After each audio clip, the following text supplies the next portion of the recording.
नमस्कार दोस्तों, कैसे हैं आप। दोस्तों आज की इस वीडियो में हम आपको 5 ऐसी फैक्ट्री के बारे में बताएंगे जिसको आप दोस्तों गांव में रह के शुरू कर सकते हैं। इन स्मॉल फैक्ट्री को आप गांव में रह के खोल सकते हैं और दोस्तों आप खुद उद्यमी बन सकते हैं और गांव में रह के दूसरों को आप रोजगार भी दे सकते हैं।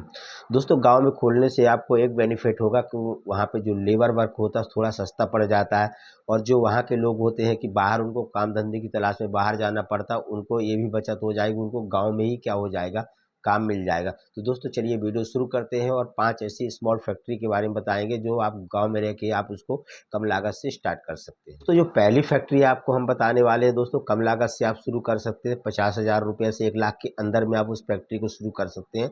अगरबत्ती की फैक्ट्री। दोस्तों अगरबत्ती मेकिंग का बिजनेस आप कर सकते हैं। अगरबत्ती की छोटी मोटी आप फैक्ट्री डाल सकते हैं, उसमें आपको ज़्यादा लागत नहीं लगानी पड़ेगी। शुरू में आप चाहें तो इसको आप 50,000 रुपये में भी स्टार्टिंग कर सकते हैं और एक दो तीन लोगों को रोजगार भी क्या कर सकते हैं, दे सकते हैं। आप अगरबत्ती की फैक्ट्री आप गांव में डाल दीजिए, अगरबत्ती गांव में ही मेकिंग करिए, उसका परफ्यूम डिबिंग वगैरह जो सब कुछ करना गांव में रह के कर सकते हैं। गांव में आपको मजदूर सस्ता मिल जाएगा, इसलिए आपकी कॉस्टिंग जो लागत है वो कम आएगी। और इसको आप दोस्तों सिटी में मार्केट में आप जाके होलसेलिंग रेट में भी बेच सकते हैं। और जो छोटी छोटी जो किराने की दुकान होती है, पूजा वगैरह पाठ की दुकान होती है, उनके यहाँ पे डायरेक्ट आप क्या कर सकते हैं, सप्लाई कर सकते हैं। आप चाहें तो दोस्तों अगरबत्ती का बिजनेस करने के साथ आप रुई की जो बाती आती है उसका भी बिजनेस साथ में आप उसकी भी मेकिंग कर सकते हैं, उसकी भी फैक्ट्री डाल सकते हैं। उसके लिए कोई ज़्यादा बड़ी मशीन की ज़रूरत नहीं पड़ती, 10-15 हज़ार रुपये की मशीन आती है, सिर्फ आपको कॉटन बाहर से मंगवाना पड़ेगा, वो भी बहुत सस्ता कॉटन मिल जाता है। दोस्तों जो रुई की बाती की जो फैक्ट्री डालेंगे उसमें दोस्तों मार्जिन इतना है कि 50-60% से ज़्यादा मार्जिन है। तो आप अगरबत्ती मेकिंग के साथ आप अगर जो बाती वगैरह का है उसका भी बिजनेस स्टार्ट कर सकते हैं।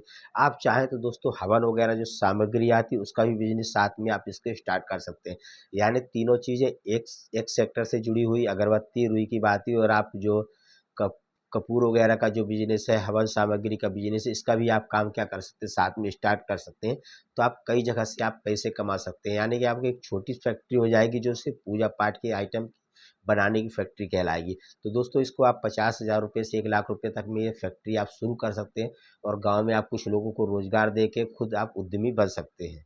दोस्तों जो दूसरे नंबर पे आती है, आप फैक्ट्री खोल सकते हैं, मिनी फैक्ट्री खोल सकते हैं दोस्तों, मच्छरदानी बनाने की फैक्ट्री।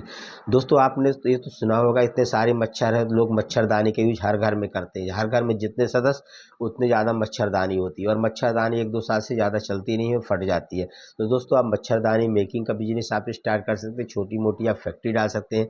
सिर्फ उसके लिए आपको कपड़े, बस मच्छरदानी में जो कपड़े यूज होते हैं उसको बस बाहर से मंगाना पड़ेगा, लाट के लाट आप 3-4 कलर में मंगा सकते हैं। और आपको 4-5 अच्छी सिलाई वाली जो मशीन आती है वो, यानी आप दोस्तों चाहें तो 50,000 से 60,000 रुपये में इस बिजनेस को आप स्टार्ट कर सकते हैं। 1-2 लोगों को रोजगार भी दे सकते हैं और दोस्तों आप खुद भी इसमें जुड़ के अपने आप को उद्यमी बना सकते हैं। और जितनी ज़्यादा डिमांड होती है उतनी ज़्यादा आप मशीनों की कैपेसिटी आप बढ़ाते जाइए, लोगों को भी बढ़ाते जाइए। तो दोस्तों आप गाँव में ही रह कर आप मच्छरदानी मेकिंग का बिजनेस आप स्टार्ट कर सकते हैं। छोटी मोटी फैक्ट्री डाल के आप मच्छरदानी बनाने का बिजनेस आप स्टार्ट कर सकते हैं। इसमें दोस्तों इतना प्रॉफिट है कि 12 महीना इस प्रोडक्ट की 12 महीना क्या होती है, डिमांड बनी रहती है। यानी कि जितने घर उतने ज़्यादा मच्छरदानी लोगों को चाहिए, तो इसलिए इसकी डिमांड 12 महीने बनी रहती है। इसका कोई सीजन नहीं होता कि कभी सीजन आया कभी नहीं सीजन आया। इसका साल के जो 12 महीने होते, 12 महीने मच्छरदानी धूमधाम से क्या होती, बिकती है। तो जो तीसरी फैक्ट्री हम आपको बताने वाले हैं, गांव में डाल सकते हैं कम लागत से दोस्तों, नमकीन और चिप्स बनाने की फैक्ट्री आप डाल सकते हैं। दोस्तों क्या होता है, गांव में आलू सस्ता मिल जाता है और चने की दाल वगैरह वो भी सस्ती मिल जाती है, मजदूर सस्ते मिल जाते हैं। तो आप गांव में ही टेस्टी नमकीन बनवा सकते हैं और चिप्स चिप्स क्या कर सकते हैं, बनवा सकते हैं।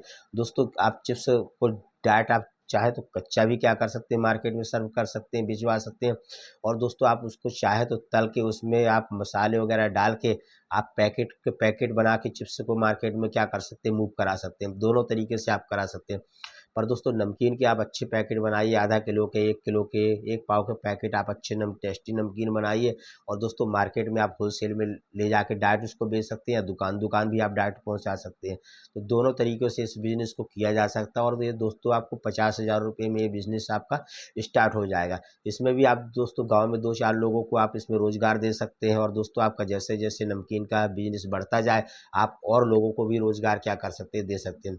गाँव में आपका जो कॉस्टिंग होती है थोड़ा सस्ती पड़ती है सिटी की अपेक्षा गांव में, क्योंकि लाइटिंग सस्ती रहती है, मजदूर सस्ते मिल जाते हो, तो इसमें बहुत कुछ क्या हो जाती है आपका सस्ता। सिटी में अगर नमकीन चिप्स बनाएंगे वो थोड़ा आपको कॉस्टली पड़ जाएगा, पर दोस्तों गाँव में रह के इस बिज़नेस को अगर आप स्टार्ट करते हैं, इसकी फैक्ट्री डालते हैं, तो वो आपको सस्ता पड़ेगा और आप अच्छी खासी इनकम आप जनरेट कर सकते हैं। तो जो चौथी फैक्ट्री आप डाल सकते हैं, गांव में रह के डाल सकते हैं, कम लागत में डाल सकते हैं, वो है दोस्तों डेयरी प्रोडक्ट बनाने की फैक्ट्री। दोस्तों गांव में क्या होता है कि हर घर में एक दो भैंस पाले रहते हैं लोग, उनको दूध क्या होता है बाहर बेचने जाना पड़ता है। आप दोस्तों गांव में रहते हैं तो सारे गांव वालों का दूध आप क्या कर सकते हैं, खरीद सकते हैं और उसका डेयरी प्रोडक्ट बनाने में उसका यूज कर सकते हैं। आप डेयरी प्रोडक्ट में दोस्तों पनीर बना सकते हैं, खोवा बना सकते हैं, घी बना सकते हैं, और भी बहुत सारी चीज़ें जो दूध की बनती है वो आप बना सकते हैं और सीधे आप मार्केट में सिटी में ले जाके उसको सप्लाई कर सकते हैं। बड़ी बड़ी दुकानों में दे सकते हैं, डेयरी की जैसे बड़ी बड़ी दुकान है वहाँ पे डायरेक्ट सप्लाई कर सकते हैं और दुकान टू दुकान भी क्या कर सकते हैं, इसको बिकवा सकते हैं। तो दोस्तों गांव में रह के अगर आप ये बिजनेस स्टार्ट करेंगे तो दूध आपको सस्ता पड़ जाएगा, आपको मजदूर जो लेबर वर्क वो सस्ता मिल जाएगा, और दोस्तों लाइटिंग जो आप अगर कोई इलेक्ट्रॉनिक चूल्हा यूज करते हैं बनाने में, तो लाइटिंग का खर्चा भी आपका क्या हो जाएगा, बहुत सस्ता पड़ जाएगा। तो दोस्तों आप गांव में रह के डेयरी प्रोडक्ट का बिजनेस आप स्टार्ट कर सकते हैं। चाहे तो आप दोस्तों सिटी में एक छोटी सी दुकान भी खोल सकते हैं और गाँव में आप प्रोडक्ट बनाएंगे आप जो डेयरी प्रोडक्ट है, और सिटी में ले जाके सीधे आप उसको बेच सकते हैं या बिकवा सकते हैं। पांचवा बिजनेस आइडिया हम आपको बताने वाले हैं, गांव में अगर रहते हैं, गांव में रह के आप छोटा मोटा बिजनेस उद्यम स्टार्ट करना चाहते हैं, फैक्ट्री खोलना चाहते हैं, तो दोस्तों आप अचार की फैक्ट्री आप स्टार्ट कर सकते हैं। गांव में दोस्तों देखिए आम के सीजन में आप आम आपको भरपूर मात्रा में मिल जाएगा, नींबू के सीजन में नींबू मिल जाएगा। इसी तरह जितने वैरायटी के अचार होते हैं, चाहे वो आंवला का हो, चाहे किसी चीज़ का हो, इमली का हो, सब आपको गांव में आसानी से क्या हो जाता है, मिल जाता है। गांव में हर घर में एक दो पेड़ जरूर रहते हैं, आंवला के पेड़ रहते हैं, आम के पेड़ रहते हैं, तो गांव में इन चीज़ों को खरीदने में, इन चीज़ों को कलेक्ट करने में दिक्कत नहीं होती है। तो आप दोस्तों गांव में रह के अचार बनाने की फैक्ट्री शुरू कर सकते हैं। आप गर्मियों के सीजन में आम का जब सीजन आता है तो आम के अचार बनाइए, आंवले के सीजन में आप आंवले का अचार बनाइए, नींबू के सीजन में नींबू का अचार बनाइए, और भी बहुत सारे अचार वगैरह बनते हैं। तो गांव में वो सब चीज़ आपको क्या हो जाएगी, आसानी से मिल जाएगी, लेबर वर्क सस्ता मिल जाएगा। और आपको सिर्फ दोस्तों प्लास्टिक के जो डिब्बे होते हैं या कांच की बर्नी होती है, उनको आप बाहर से मंगवा के उनमें अच्छी पैकिंग करा के आप मार्केट में आप दुकान टू शॉप बेच सकते हैं, या दोस्तों होलसेलिंग रेट में भी किसी को डायरेक्ट आप क्या कर सकते हैं, दे सकते हैं। तो वो बंदा अपने दुकान से क्या करेगा और लोगों को बेचता रहेगा। या दोस्तों आप छोटी मोटी दुकान सिटी में आप खोल के वहाँ से सिर्फ अचारों की ही बिक्री के की आप दुकान खोल सकते हैं, सिर्फ कि आपकी दुकान में अचार बस बिकेंगे, हर वैरायटी के अचार, जिसको चाहे जिस जिस चीज़ का चाहिए अचार, वो आपकी दुकान में क्या हो जाएगा, मिल जाएगा। तो दोस्तों गांव में रह के आप अचार बनाने की फैक्ट्री आप स्टार्ट कर सकते हैं। ये दोस्तों अचार का एक बिजनेस है, 12 महीने चलता है, और आपका दोस्तों अचार में अगर टेस्ट है तो आप ऑल ओवर इंडिया में भी अपने इस मार्केट को फैला सकते हैं। तो दोस्तों आज के इस वीडियो में हमने आपको 5 ऐसे मिनी बिजनेस, मिनी फैक्ट्री आप गांव में कैसे खोल सकते हैं उसके बारे में जानकारी दी। तो दोस्तों आज का ये वीडियो आपको अच्छा लगा हो तो वीडियो को लाइक, चैनल को सब्सक्राइब जरूर करिएगा। ओके, थैंक यू, धन्यवाद।